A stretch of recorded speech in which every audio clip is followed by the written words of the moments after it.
We are on Daf Chav Chesam base. So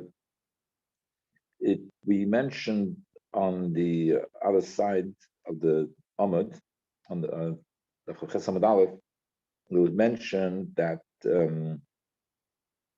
about Garger, that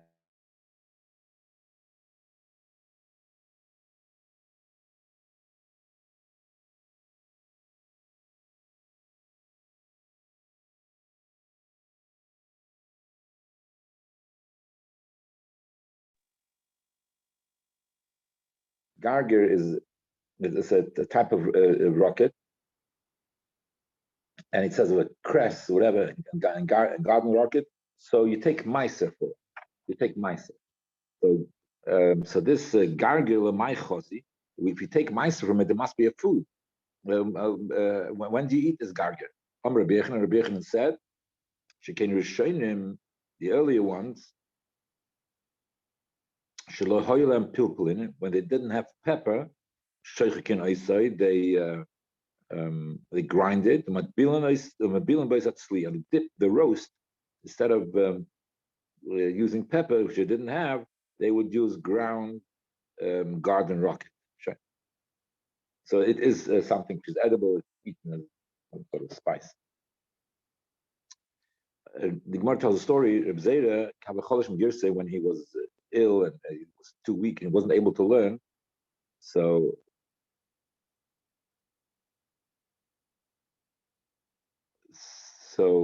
Reb Zera, the Gemara tells a story of Reb Zera that when he was too weak to learn and was exhausted, he would sit by the door of Rabbi Yehuda bar Ami, of his yeshiva, and Omar said, when the Rabbanon go in and out, I'll get up for them. And I'll get reward for Mipnei Seva Tokum Vatartu Pnei Zokein, Zesher Kona Chochma, the Talmidei Chachamim. I'll get up for them, so that'll be the reward. Okay. Nofik will also Yanuk the Berav. So went out somebody who learns in schoolboy, Yanuk the young one. And Amalei, so he asked the schoolboy, wasn't one of the yeshiva bachrim, one of the schoolboy. So he says, "My Agmarach Rabbi, what did your teacher tell you? The teacher now in the shir, what did he teach you?" Amalei said, "Kshus beira priadoma, hops. You make for hops. If you eat hops, you make the bracha. Beira priadoma. Chos is this unripened wheat or barley that is still green. So you make the bracha shahakal niya b'dvarim. So the unripened grain, you make the bracha shahakal niya b'dvarim." So, by the way, before we had Rav, that Rav originally gave the halacha, he called it, he said shahakal niya b'dvarim, and then later, when he came to Babel, he changed to beirei ri ha'adoma. But there we said it was a special type. It's not the regular green. The Gemara said let's talk about the ones which are growing in the garden, which are the gina, which are apparently better. That's a different type. Okay, so this is the regular ones. So he says, "Shakli b'dvar." Amalei, he said, "Other Rabbi Ibchim Estabre is in the svara. According to the svara, should be the other way around. Haime Arekarobi, that the green unripened wheat, which is still green, is so that comes from the earth. That you should make very pradoma. Haime Avirekarobi.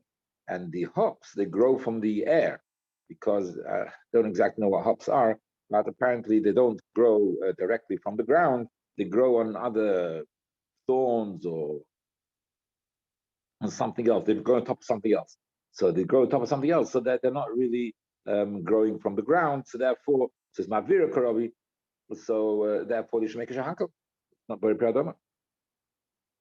So, so that's what he said. But the Gemara finishes off. Not finishes off. It concludes the hilchasik yinuk de berav. The halach is like the was taught in the cheder. My timer, high gemar peri v'hala gemar peri.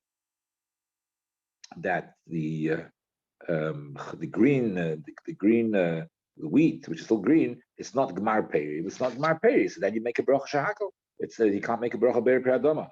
Whereas the kshus, the hops, So they are Gmar Peri. It's a Gmar Peri. Therefore, you make a Bracha Beri Priadoma. But Mike the Kamra. So what about your argument? The argument of Reb Zera. That this comes from the earth, and this comes from the air, because the hops don't really grow from the earth. So he says, Loihi, it's not true. Kshus nami ma'ara karobi. The kshus, the hops, they also grow from the earth. The chazinon, the katlinon, the katlinon, his mesa, or maisik shusa, that if you cut the hismasa, the thorns or the bushes on which these hops grow.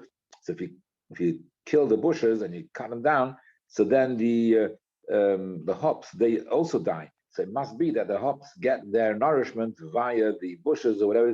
By the bushes, they get it from the earth, and therefore it's very hadoma. Okay. Now we learned earlier in the list of the number of things which you cannot use for an eruv. So one of them was kfanios. Kfanios is unripe dates. So unripe dates in ma'arvin. So the Gemara asked a question. So that was what we said. So the Gemara asked, kfanios in ma'arvin. Do not make an eruv. Can we not use an unripe dates for an eruv?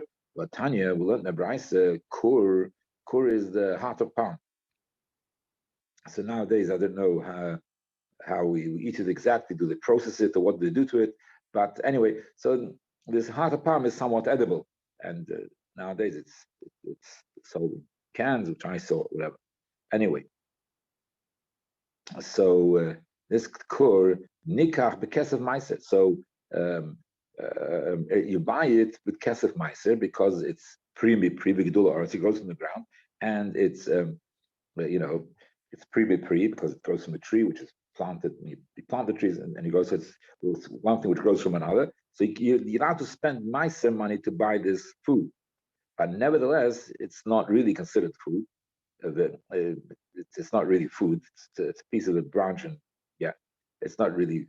So therefore, it's not metamatum eichlin. Why? Because it's not really food. Yeah, so it wasn't eaten, I suppose, in the style that it's eaten now. Okay, so it's not considered food. That's concerning the kur, which is the heart of palm. Ukfarias, what's the unripe dates? Nikocha is because of mice. You can spend the mice money on that to buy. In your life, is tumas and they're metame tumas. So it gets tome like all other foodstuffs, wherever. For something to become tome, it has to be either a keli, that's Thomas Kalim, or oichel. Of course, the different halachas. The Tumas Kalim is only an avat tumas metame keli, whereas Tumas oichlin, even a original tuma can be metame Tumas oichlin. So Tumas oichlin. So this is considered an oichlin. It becomes tuma like an oichlin. That's a Tanakama. Rabbi Huda says, Kur hareu ke'etz l'chol baro. That the kur is considered the benefit side. It's like a piece of wood. Elo shenikach bekesef meiser. But you can't spend meiser money to buy it, to eat it. But otherwise, it's considered like a piece of wood. I mean, the Gemara will later explain what is the difference between the Tanakama and Rabbi Huda. Ukfanias harem kipri l'kol divrayim elo shepturas min hameiser. The unripe dates, they're considered a pre, but they're potter from they're potter from Meiser. Okay, that he argues on the Tanakama that he says that they're potter from Meiser. Why are they potter from Meiser? Sorry, no, it doesn't argue the Tanakama. It doesn't mention this. Okay, so but they're potter from Meiser. Why are they potter from Meiser? Yeah, the reason why they're potter from Meiser is because it's not Gemar Peri. When are you b'chuyev to take Meiser? When the Peri is finished. When the Peri is finished and everything is the Gemar Peri. When it's Gemar Peri, and that's when it becomes the time to b'chuyev Meiser. So these Kvanias which are unripe and not Gemar Peri, therefore they're potter from Meiser. So what's the question which we have over here that we saw before, that we say it's metame tumas oichlin, So so we say that funny, unripe dates, the metama tumas eichlin, and so if it's metama tumas eichlin, it must be considered an eichel. So it's considered an eichel. So how come we said before that you cannot use it for an erev? We can't use these unripe dates for mice. So the Gemara says,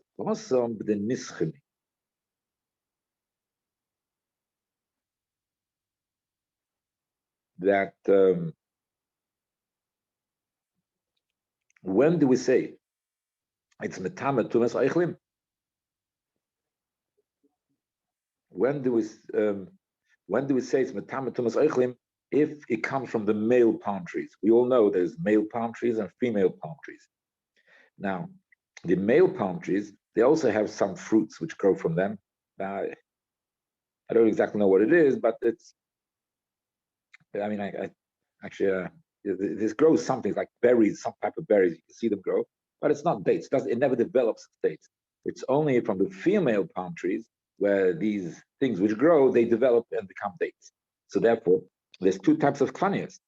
Kvanias is by the schorim, they're a state of berries, and they're going to stay like that. They're not going to develop anymore. They're going to stay like berries, and that's it.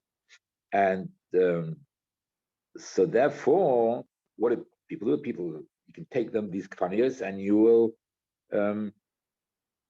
and you will cook them, because they're not edible like this. You'll cook them, and after you cook them, then you can eat them.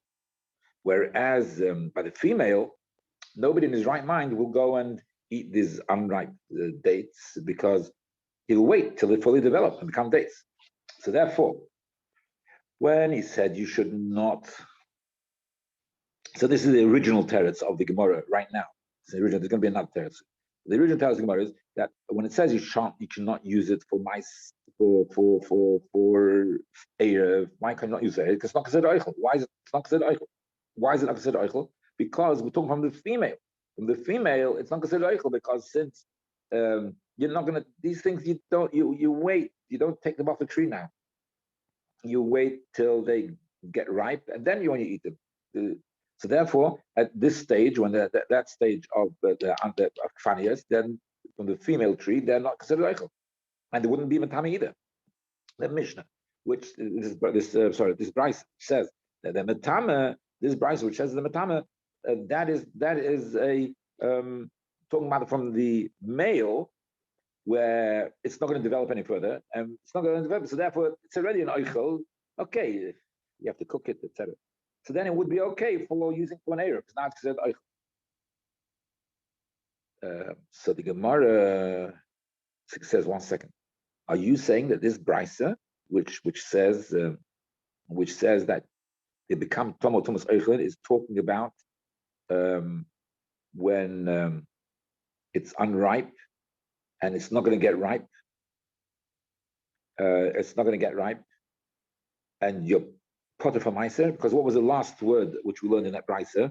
The last word was the brisa. Rabbi Huda says, "Kfani is Kipri called Devrayim." The Kipri is everything fine.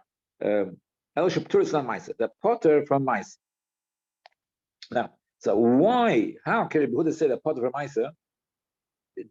So what? The unripe, but this is how the food goes. This is what it is.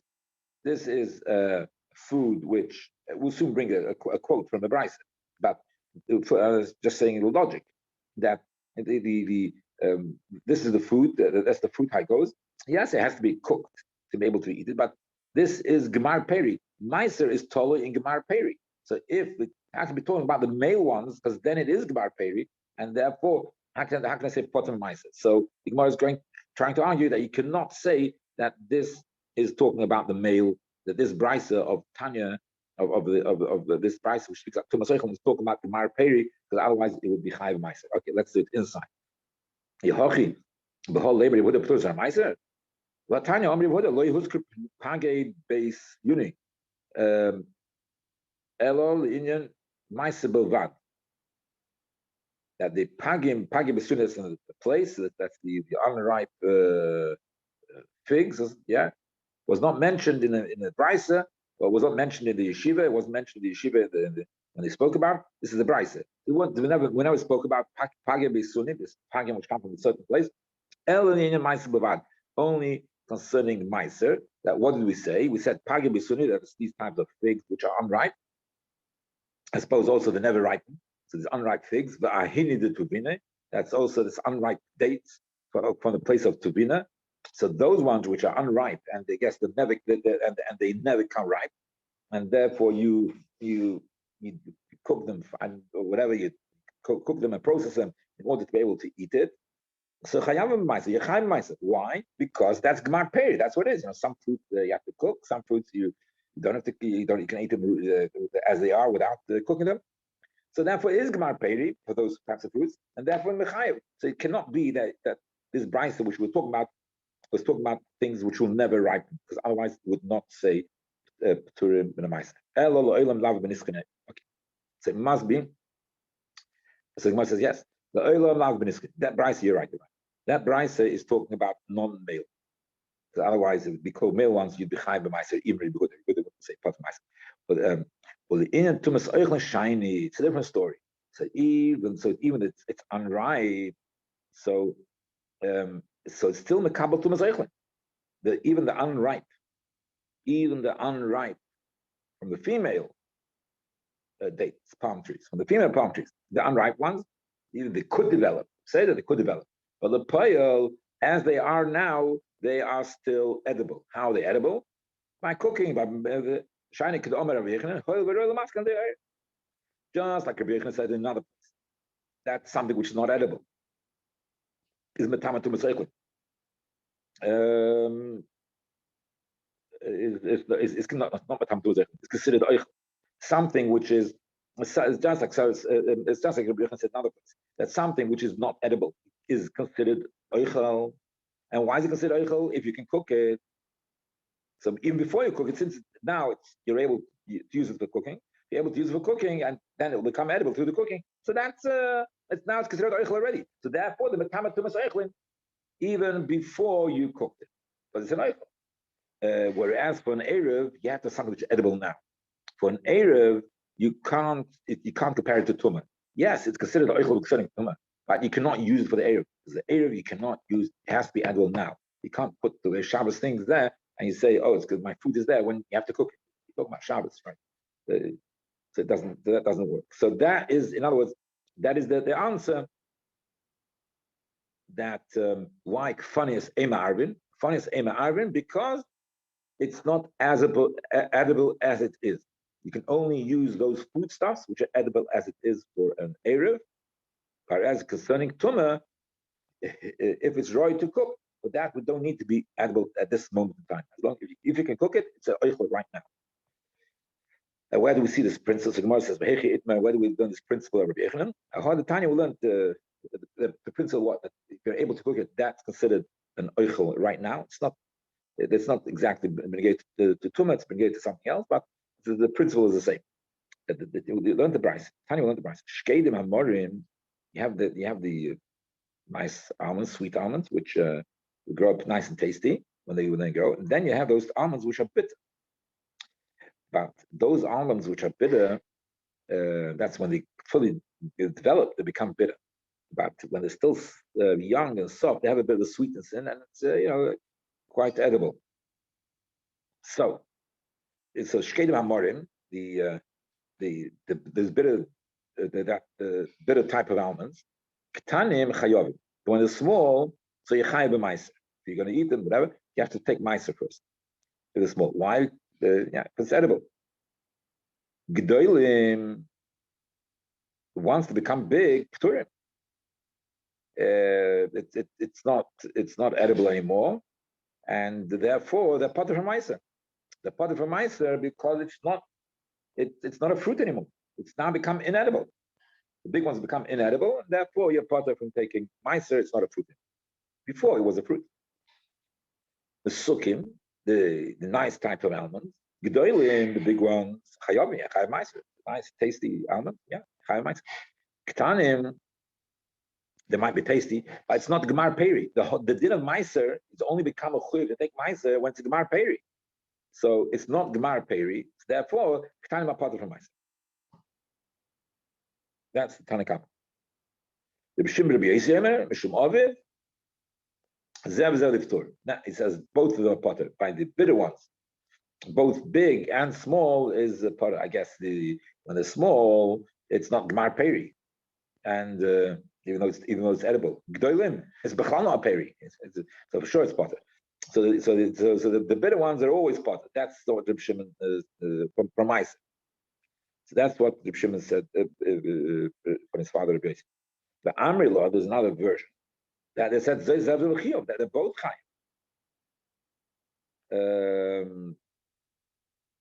That they're both chayiv in Maisa. That even the big ones are also chayiv in Maisa, even though it's not edible. We'll soon see the reason. So Amr Rabbi Loi said, okay. So Rabbi Chanina in Tzipori, he gave the psak halacha that the bitter ones, you never take Maisa. Not when they're small, not when they're larger. Small is not my peri, and the larger the bechal not peri. Okay. Now the Gemara says, Ulumanda Omar Zebazalchiv Maichos. So this is the opinion of that they're both chayiv.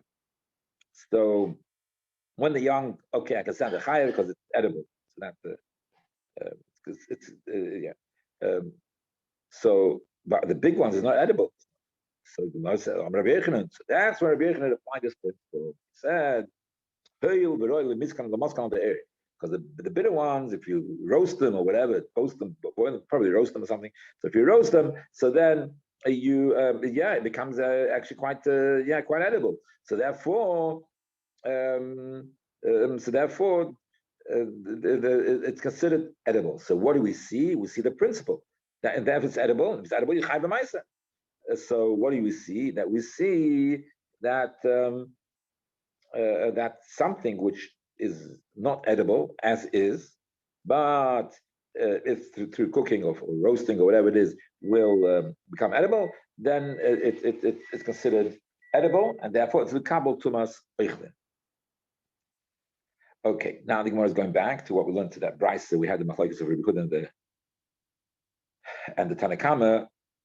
So we had a machlokes. It's not clear. We don't actually see clearly what they're arguing about. And if you look in the brayso, as we were going through before, we couldn't explain it, what the argument is.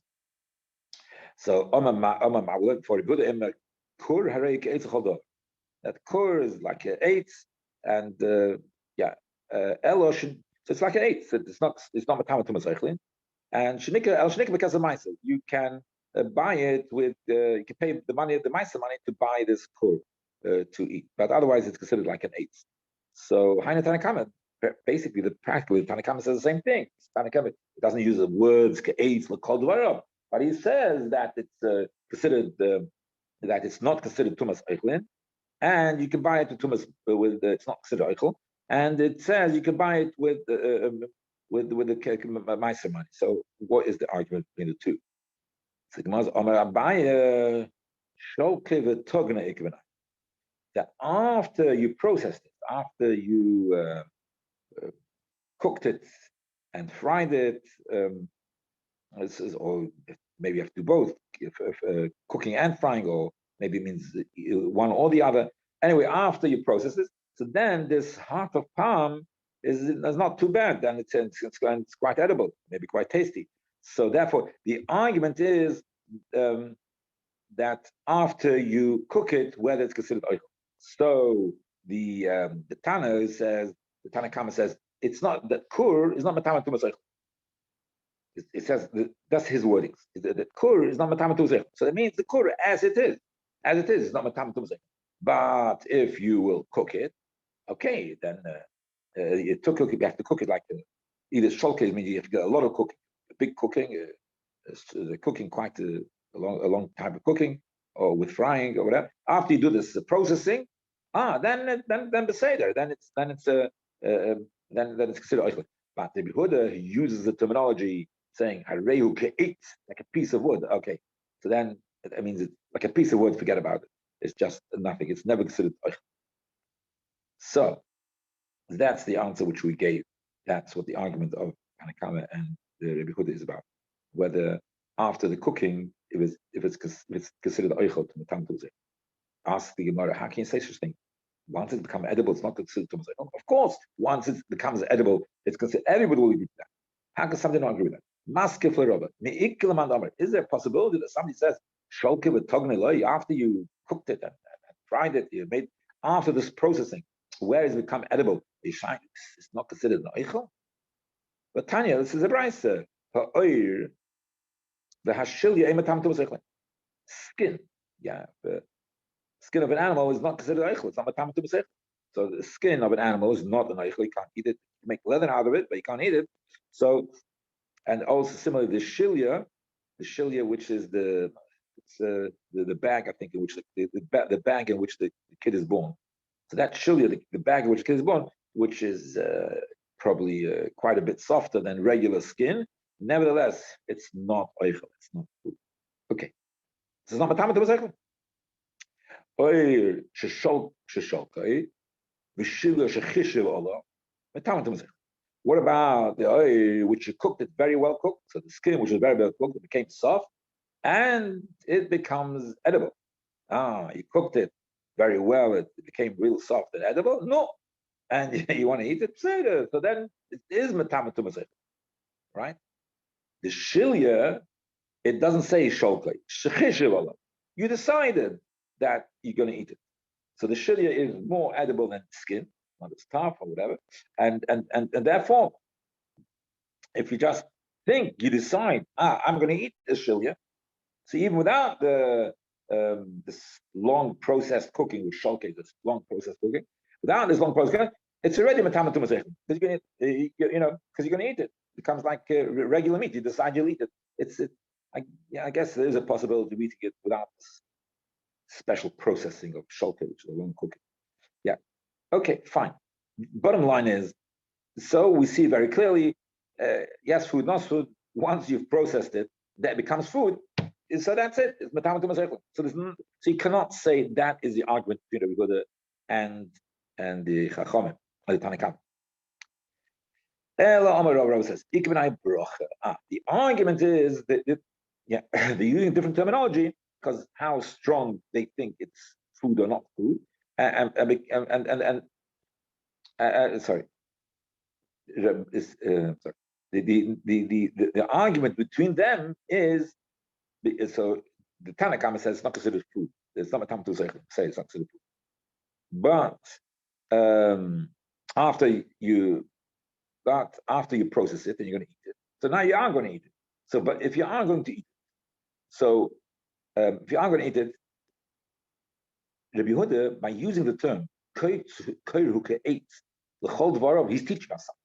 By adding these words and adding this concept, it's saying it's like eights. He's telling us something, a certain halacha, an extra halacha. And what's the halacha? That halacha will be relevant to negate two brachas. So the Itmeh learned in the member, we find actually a machlokes between Amoraim about this thing, what bracha to make when you eat the heart of palm. So Rabbi Yehuda says, Beire pri hadom, that when you eat the heart of palm, you should make Beire hadom. I mean, it's part of the tree, it comes to the earth, Gemara. So it's Beire pri hadoma. Shmuel says, Shahakal ni bedvar. That you can make Shmuel says you make Shahakal, you don't make hadom. Let's see what the Gemara says. The reasoning. You're eating it. So you're eating it. So it's oichel and it comes from the adoma. So what bracha do you make? Beir adoma. It's not a fruit. So you make beir adoma. Fruits you make beir eitz. But this is part of the tree. So beir adoma. Shmuel says shahakal ni bedvarai. So he says shahakal. Why shahakal? Beir adoma seems to be very fine. So he says, because since the heart of palm is eventually going to become a lulav in a tree, so the heart of palm, as it grows and hardens, so originally it's softish. You can make it into food. You can eat it, but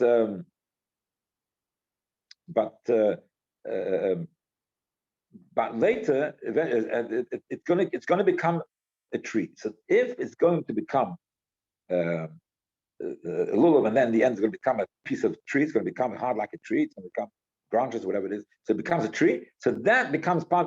Since it becomes a piece of wood, you cannot make be'er pradam. You make shahak. Okay. So, and that is the opinion of the Rabbi Huda. That's what Rabbi Huda says.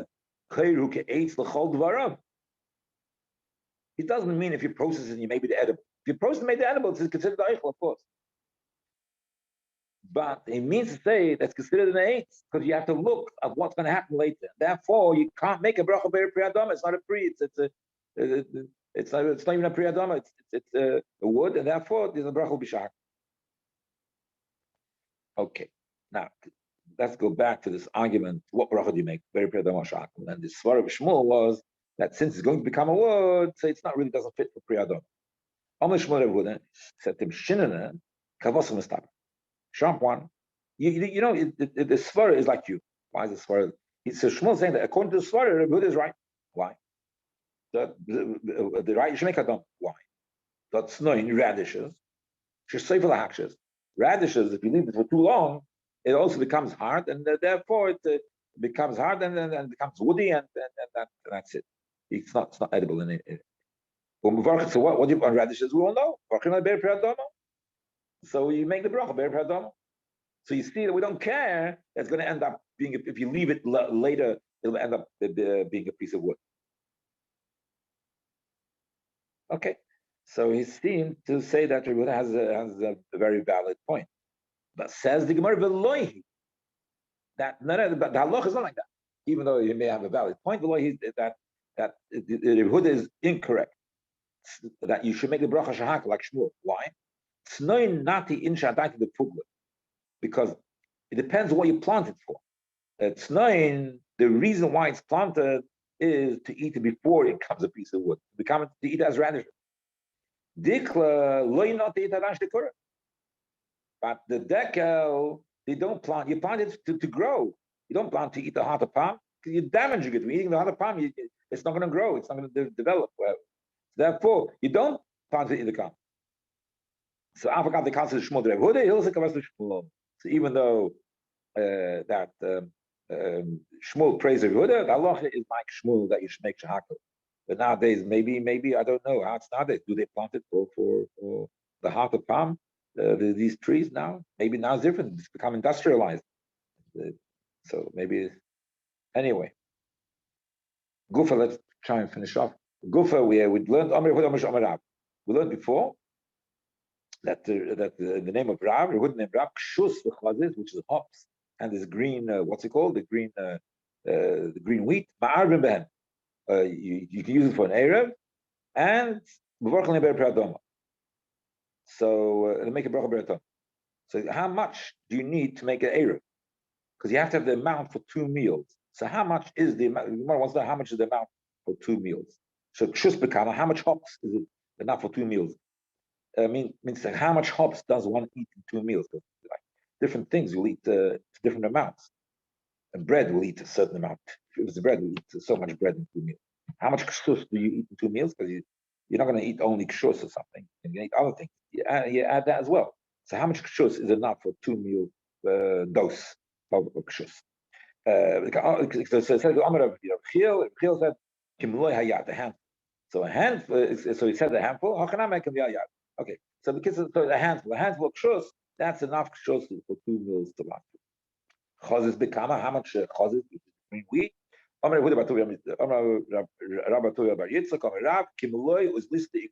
way the farmers make it, the bundle of the farmers. So the farmers, they make bundles, the standard size, and that's enough for 2 meals.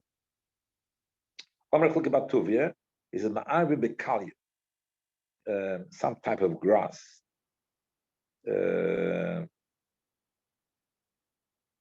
Anyway, so Gemara says the kalia targeting use the kalia. It's just like it's not totally inedible. How can you say you make an area of kalia? Ela b'yarka the kalia.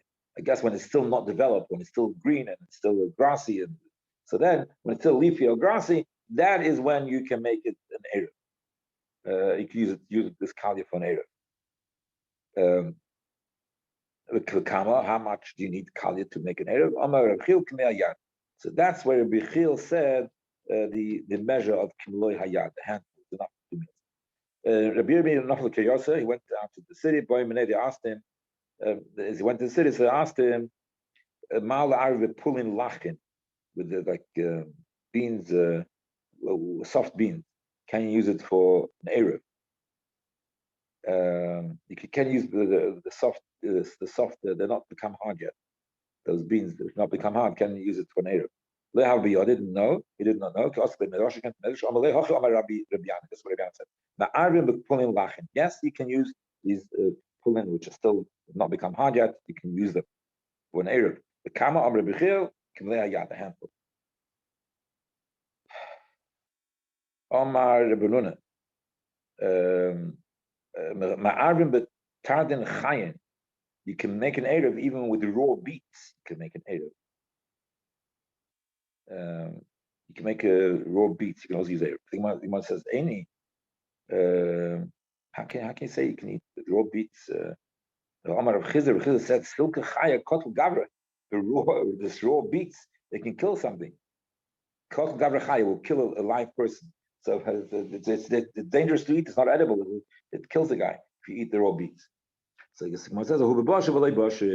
so when he said you can use raw, he doesn't mean totally raw. It's a bit cooked, they're not completely cooked.